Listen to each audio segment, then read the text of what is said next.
tous, bienvenue pour cette nouvelle vidéo. C'est une vidéo un peu spéciale car il s'agit du premier tuto que j'ai pu faire sur ma chaîne. Il y a 5 ans, j'avais pris un peu de Fimo Rose Quartz, de la peinture noire et je vous avais vendu ça comme de la rhodonite. En réalité, on est un peu loin du vrai résultat que ça devrait avoir. Et donc comme j'ai décidé de reprendre les tutos sur la chaîne, pourquoi pas refaire le premier tuto que j'ai fait sur ma chaîne il y a 5 ans. Bon, c'est pas encore parfait, mais c'est déjà beaucoup mieux. Pour commencer, on va prendre plusieurs nuances de rouge qu'on va réduire en poudre. Pas de panique, toutes les références sont dans la barre d'infos.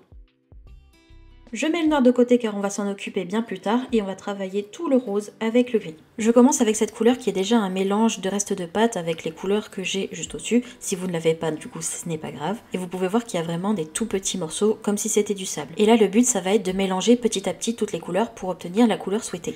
Ici, le mieux, c'est d'utiliser des vieux pains de pâte polymère, vous savez, ceux qui traînent au fond du tiroir, car si c'est des neufs, ça va être beaucoup plus dur à réduire en poudre. Là, vous pouvez le voir d'ailleurs. Et ce que je vous conseille, c'est vraiment d'utiliser plein de sortes de pâtes différentes, des translucides, des semi-opaques, des opaques. Il faut vraiment un mélange.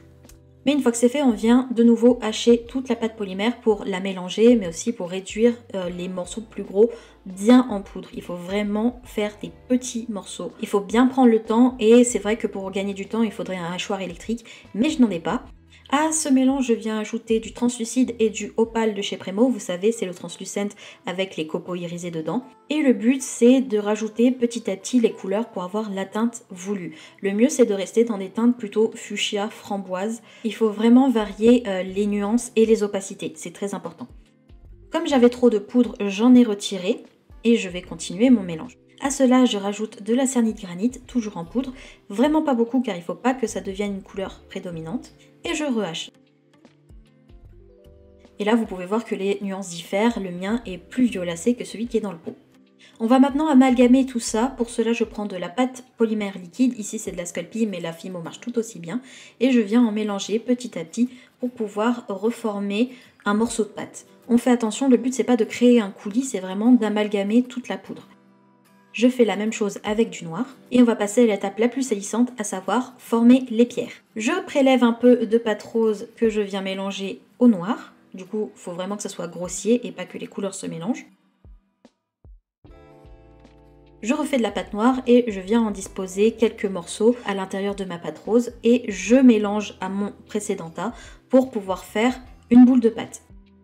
Le mieux, c'est d'utiliser du papier cellophane car on va pouvoir refermer le cellophane autour de la pâte pour pouvoir bien l'amalgamer, la serrer et faire une boule. Et ça permet aussi de moins salir. Une fois que c'est bien serré, je viens le mettre dans un essuie-tout car j'ai trouvé qu'il y avait beaucoup trop de pâte polymère liquide. Du coup, je viens éponger l'excédent avec mon essuie-tout. Et ça va me permettre de mieux former mes pierres par la suite. Du coup, une fois que j'ai ma boule de pâte, je vais pouvoir la découper, former plusieurs pierres, là vraiment laisser cours à votre imagination. Là, à cette étape-là, déjà vous n'allez pas forcément avoir le même résultat que moi, car ça dépend de beaucoup de choses, de comment se mélange la pâte, de la différence de rose et de noir que vous avez mis. C'est pour ça qu'avec mes outils, je viens un peu mélanger les couleurs pour qu'il y ait plus d'aspérité, que ça soit plus naturel. De toute manière, vous le savez très bien, la nature est parfaite en étant imparfaite. Donc je viens gratter, mélanger, je rééponge si jamais j'ai encore trop d'excédent. Vraiment là, le but c'est de travailler les pierres comme vous voulez. Et là, encore une fois, vous n'allez pas forcément avoir le même résultat.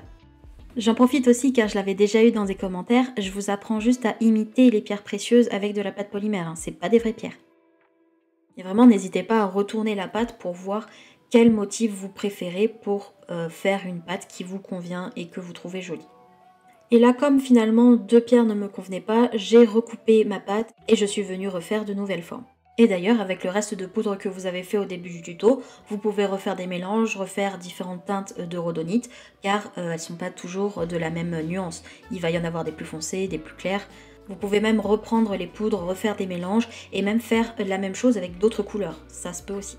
Pour préparer la cuisson, je viens reformer toutes mes pierres sur un morceau de carrelage, car le carrelage passe au four. Et là, je viens vraiment parfaire la forme, car après, je ne pourrai plus la changer. Du coup, je prends bien mon temps. Et au final, vous voyez que je suis partie sur 4 pierres, 2 rondes et 2 gouttes.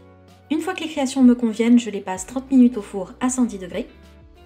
Et voici le résultat. Bon, c'est pas encore terminé car il y a beaucoup d'aspérité, les pierres sont mates et le but, ça va être de poncer, de polir, voire même de résiner vos pierres pour avoir le résultat final. Je sais pas vous, mais je trouve que le résultat est bien plus réaliste que le tuto que je vous avais fait il y a 5 ans.